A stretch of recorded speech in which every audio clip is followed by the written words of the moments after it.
Beneath the sands of time lie secrets that defy explanation. From lost civilizations to cryptic artifacts, the ancient Middle East holds mysteries that continue to baffle historians and archaeologists alike.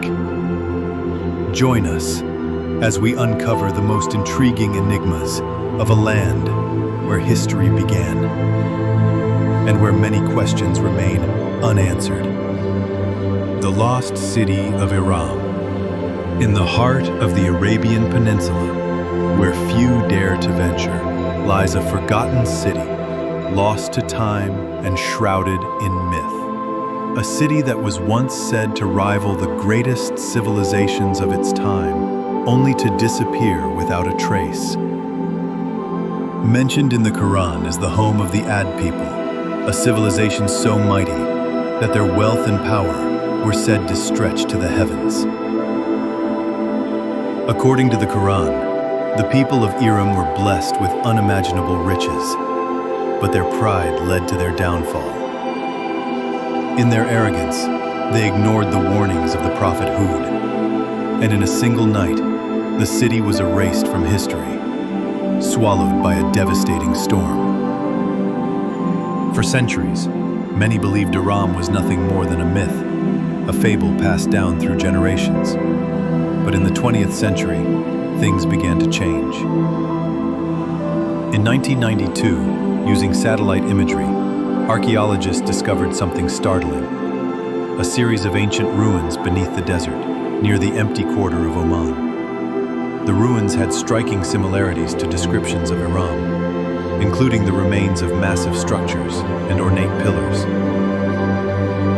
Excavations revealed a city that once thrived with trade and culture. The site, known as Ubar, was a crucial crossroads for traders of frankincense, myrrh, and spices, connecting the Arabian Peninsula with ancient Mesopotamia and Egypt.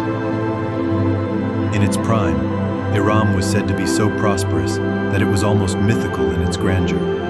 The Ad people built lavish palaces, temples, and towering structures that reached for the sky.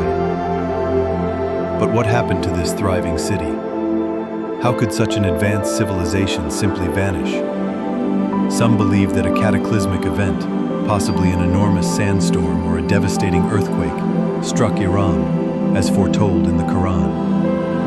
While the evidence is compelling, the final answers remain elusive. The ruins of Ubar might be the city of Iram, or they might be a different settlement altogether, lost to history and time.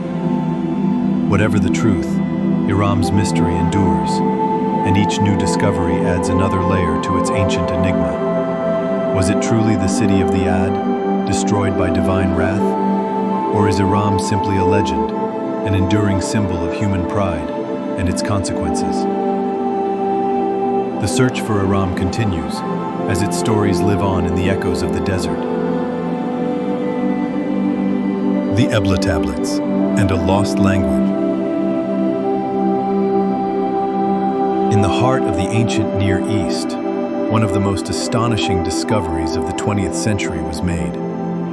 Buried beneath the earth for over 4,000 years, thousands of clay tablets were unearthed, revealing secrets of a lost civilization that once rivaled Mesopotamia. Ebla was a major political and economic hub during the 3rd millennium BCE. Its location, near the modern city of Idlib, connected trade routes between Mesopotamia, Anatolia, and Egypt. At its peak, Ebla was one of the first cities to develop a comprehensive administrative system. In 1974, a team of Italian archaeologists, led by Paolo Mathieu, uncovered the royal archives of Ebla, hidden in a palace that had long since crumbled to ruins. What they found were over 17,000 clay tablets, many inscribed with cuneiform and a previously unknown language, Eblaite. At first glance, the tablets seemed to be written in a variant of Sumerian cuneiform, but as experts began to study them, they realized that the language was distinct, unlike anything known to modern scholars. Eblaite, a Semitic language, predates Akkadian by several centuries and is considered one of the oldest examples of the Semitic language family. But despite its similarities to Akkadian, it remains elusive. Most of the tablets are administrative records, with inventories, trade agreements, and royal decrees. But hidden within these texts are also references to religion, law, and even diplomatic correspondences with neighboring kingdoms. The Eblaites were highly advanced traders. Their city controlled key trade routes that connected the ancient world. They exported goods like copper, textiles, and precious stones, and in return, they imported timber, tin, and luxury items. The discovery of these tablets opened a new chapter in understanding the socio-economic structure of early civilizations. Among the tablets were royal inscriptions detailing the reign of Ebla's kings. One of the most significant finds was a list of kings, with the name of King Iblul-Il prominently featured. This list not only confirmed Ebla's status as a powerful kingdom, but also provided direct evidence that it was a contemporary of Sumer, Akkad, and Egypt's Old Kingdom. The discovery of the Ebla tablets was groundbreaking because it showed that Ebla, a kingdom previously known only through limited references in later texts, had a thriving and advanced culture. It also hinted that many ancient Near Eastern civilizations were more interconnected than we previously thought. The significance of the Ebla tablets extends beyond their language. Some of the texts discovered in Ebla predate the earliest known versions of the Epic of Gilgamesh and the Code of Hammurabi.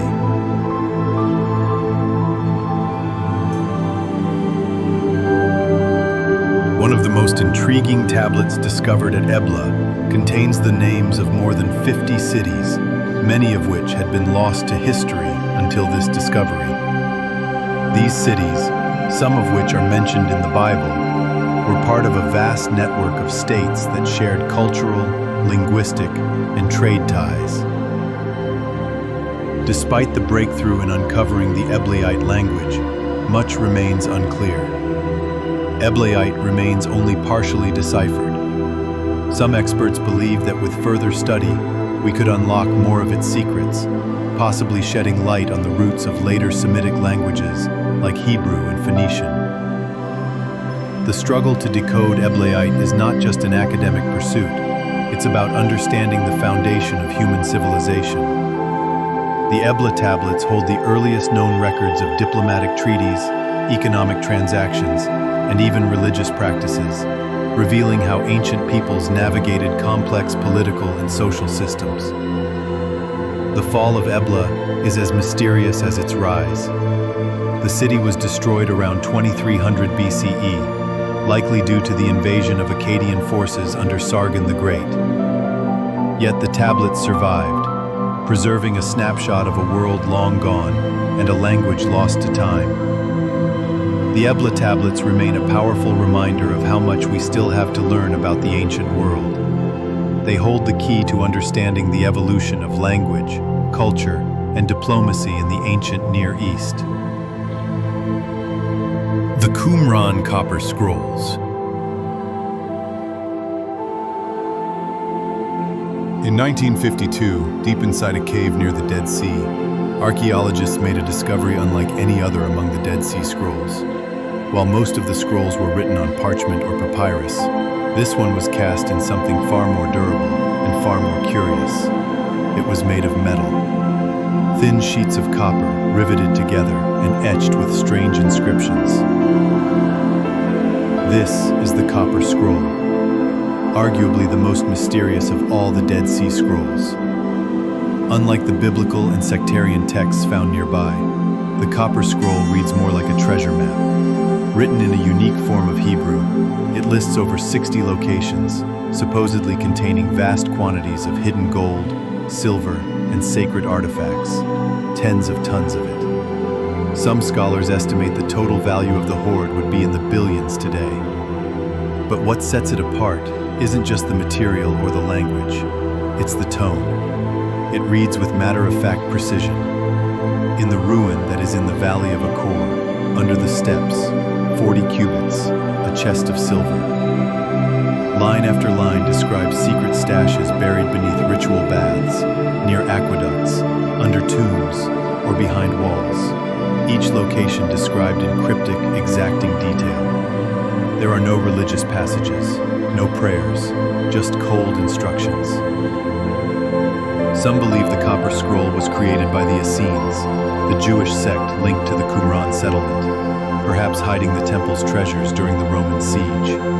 Others argue it was written by temple priests themselves, trying to safeguard sacred wealth before the fall of Jerusalem in 70 CE. A few even think it preserves a far older tradition, possibly linked to Solomon's temple. But here's the real mystery. Nothing described in the scroll has ever been found.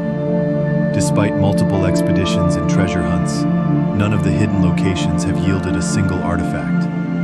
The geography doesn't quite match known areas. Some scholars suggest the scroll was symbolic, representing spiritual wealth or messianic prophecy. Others argue it was deliberately misleading, a decoy or riddle meant only for insiders. Adding to the confusion, the scroll itself was broken into two parts, discovered in Cave 3 near Qumran. It had to be carefully cut open with a saw, risking damage, just to be read. It also contains unique grammatical structures and words not found in other Hebrew texts, suggesting it was written by someone with a highly specialized background, possibly a temple scribe or treasurer. To this day, the Copper Scroll remains undecoded, not in language, but in meaning. Is it a real inventory of treasure hidden from the Romans? A coded message to a lost sect? Or an ancient hoax with religious overtones? Whatever the truth, the Copper Scroll stands as one of the most tantalizing unsolved riddles of the ancient Middle East. A whisper from history, daring us to follow the map, without ever telling us if the treasure is real. Hajr Aswad, also known as the Black Stone of the Kaaba.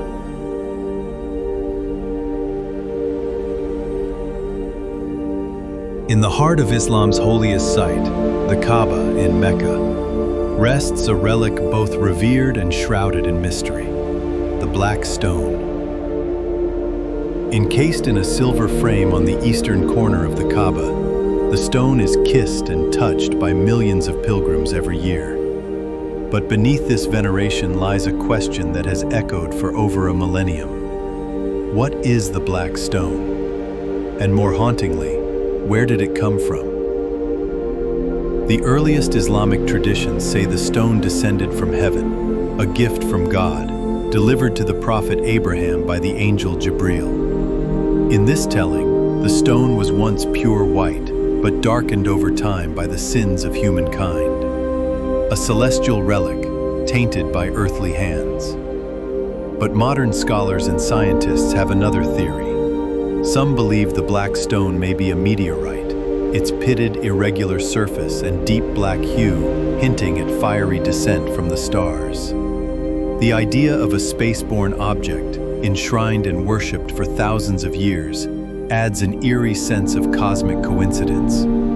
Could the Kaaba, long before Islam, have been a temple to the stars? Then again, some geologists argue the stone may be basalt or agate, common volcanic rocks, revered not for what they are, but what they symbolize. In pre-Islamic Arabia, many tribes worshipped stones as sacred embodiments of the divine. Was the Black Stone part of an older, forgotten religion, absorbed into the new faith, its past erased? And then, there are the wilder whispers. Some fringe theorists claim the stone is an artifact of advanced ancient civilizations, or even an alien relic, deliberately placed to guide or watch over humanity. Others believe it hides something, a message, a key, a fragment of something far more significant. Theories as strange as they are unprovable, yet the mystery endures. One thing is certain, the stone has survived floods, sieges, fires, even being smashed and reassembled. It's no longer a single piece, but a mosaic of fragments, held together, like the legends that surround it, by faith and reverence. And so, the black stone remains, untouched by science, untouched even by most pilgrims, guarded by centuries of devotion. A stone that fell from the sky, or perhaps rose from the depths of myth. Its secret lies sealed behind silver and silence.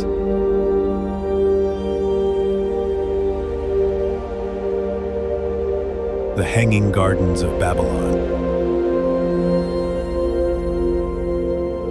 They were called one of the 7 wonders of the ancient world, a lush, terraced paradise in the midst of a golden desert, cascading waterfalls, exotic plants, and towering stone walkways, a man-made Eden said to defy nature itself.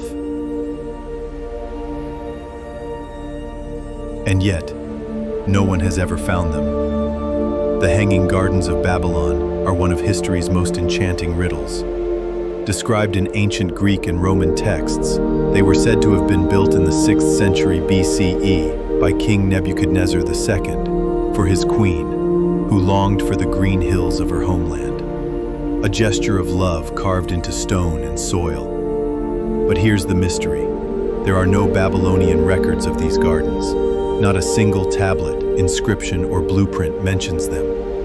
Babylon's extensive ruins have yielded many treasures, but no trace of the famed gardens. Some archaeologists believe the gardens never existed at all, at least not in Babylon. They suggest the entire story may be a mistranslation, or a myth, a traveler's tale that grew with every retelling, a fantasy born from the awe of seeing Mesopotamian irrigation or palace rooftops adorned with greenery. Others argue that the gardens were real, but built elsewhere. One compelling theory, proposed by Oxford Assyriologist Stephanie Daly, suggests the gardens were actually in Nineveh, the capital of the Assyrian Empire. There, King Sennacherib boasted of engineering marvels, massive aqueducts, water-raising screws, and botanical terraces. Could the Greeks have mistaken Nineveh for Babylon as centuries blurred the lines of memory? Then, of course, there are the more unorthodox theories. Some claim the gardens were destroyed and buried long before classical writers ever recorded them, their remains hidden beneath layers of sand or silt, waiting to be uncovered. Others speak of underground vaults, lost oases, or even that the gardens were built with forgotten technology, the knowledge of which vanished with its creators. Descriptions from antiquity are vivid: walls 75 feet tall, trees rooted in stone terraces, and mechanical devices pulling water up from the Euphrates River, perhaps the first recorded use of Archimedes' screw, centuries before Archimedes himself. Yet all we have are words and wonder. The Hanging Gardens remain the only one of the 7 wonders whose location has never been confirmed. No ruins, no stonework, just an echo across history. Did they ever truly exist? Or were they always a dream, an ancient illusion, half remembered and half invented? Until the sands give up their secret, the Hanging Gardens of Babylon remain a mystery suspended between history and myth. Thanks for journeying the epic unknown through the veils of time and sand, where myth and memory entwine like smoke and desert wind. More enigmas await beyond the horizon, if you dare to look deeper.